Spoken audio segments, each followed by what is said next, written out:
Have you ever felt like you were in two places at once? Like reality shifted and you couldn't quite put your finger on why? I just experienced something inside an abandoned shopping mall that made me understand exactly why that feeling terrifies people. This place isn't just dead. It's wrong in a way that makes your brain struggle to process what you're seeing.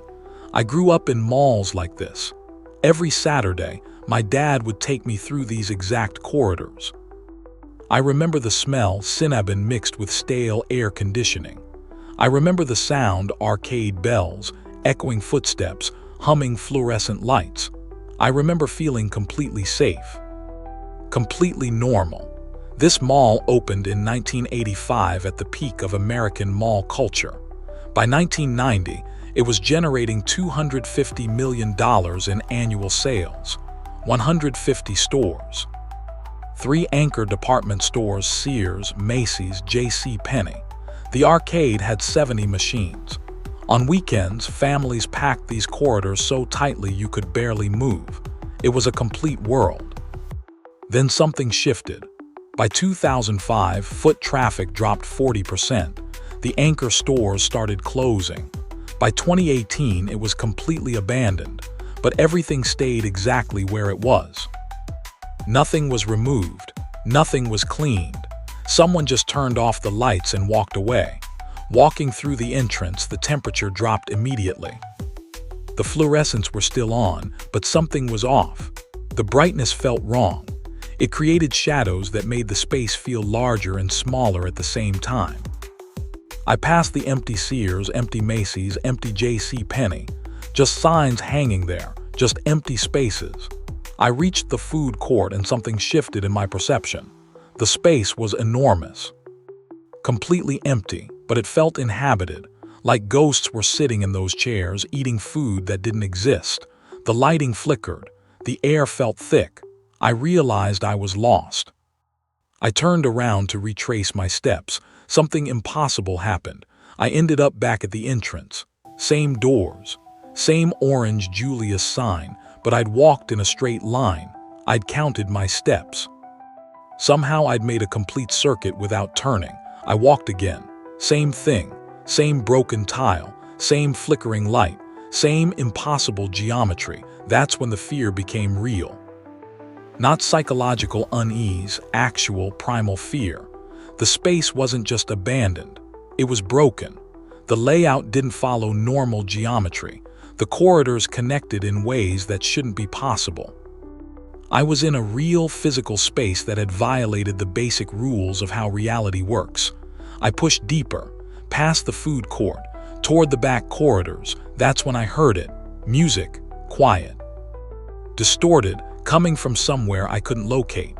It sounded like mall music, ambient elevator jazz, but it was wrong, warped. Like it had been playing for so long that the tape degraded, but it still played, still trying to fill the silence, still trying to maintain normalcy in a space that abandoned all pretense of being normal. I found the arcade, all 70 machines, all unplugged, all silent.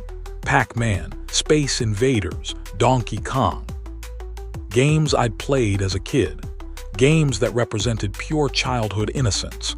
Now they just sat there, completely dead, completely silent. Standing among them, I felt something break inside me. A realization that nothing lasts. Everything dies. Even the places you thought were permanent are temporary. Leaving the arcade, I noticed something that changed everything. In one corner, there was a door that shouldn't exist based on the mall's exterior dimensions. I opened it.